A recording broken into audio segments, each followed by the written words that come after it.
Ben PvP'nin yeni bir bölümüne hoş geldiniz arkadaşlar. Bugün size Polat'la Smash çekiyoruz. Çekiyoruz lan. Smash. Aynen. Böyle çekiyor, ben devam ediyorum. Yeni döndük arkadaşlar. Maçımız başladı. Ben de bizim şu an. Gelin canavar atalım lan. Ben de kanalıma da abone oluyorsunuz arkadaşlar. Bu da güzel bir maç. Polat. Bunu çok. Neredesin lan? Adama renk katıyorum. Sonra al gel.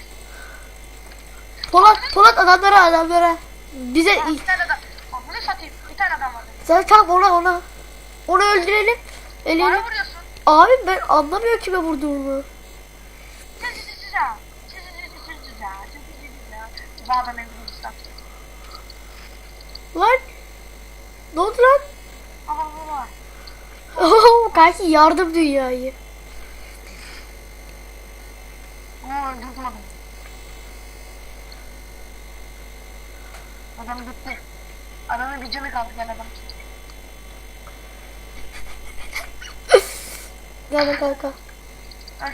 Ya vurma lan. Oha ne oldu lan öyle? Aa yay. Bu yay yok. Oğlum ne oluyor ya? Bir vuruyor. O yay.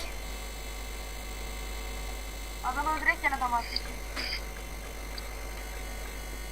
Lan lava düştüm. Oğlum lava düşünce ölüyor muyuz ya? Vur. Vur. Oo, çizim.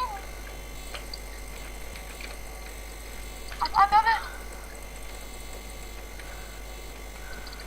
Babanısın ben. Öl. Lol. Abi. Abi benim sensitivity fazla. Ben de havadasın biliyor musun? Abi lagda kaldım. Ben de havadasın. Kılıç. Oha. Hiç ölmedim şu an. Mert öleceksin. Mert ölüyor. Hayır ölmem lan. Ben ölmem vatan bölünmez.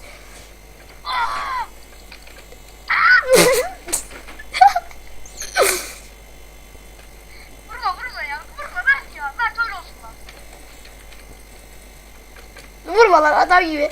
Oğlum ben senin sensitivity çok. Gel sen gel. Neredesin lan? Hadi gel. Hı? Hadi gel.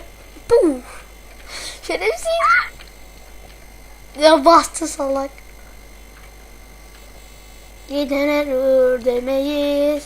Düşmeyiz biz.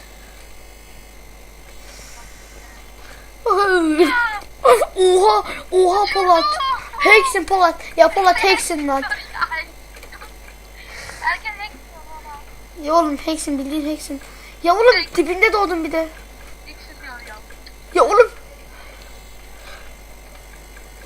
Sizi.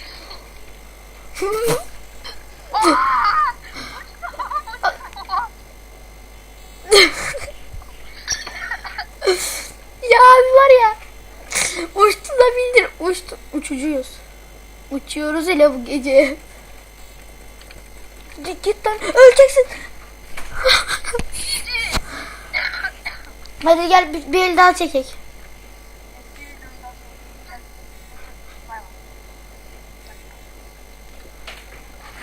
Evet bugün like atmayı, yorum atmayı ve abone olmayı unutmayın. Kendinize iyi bakın. İyi günler.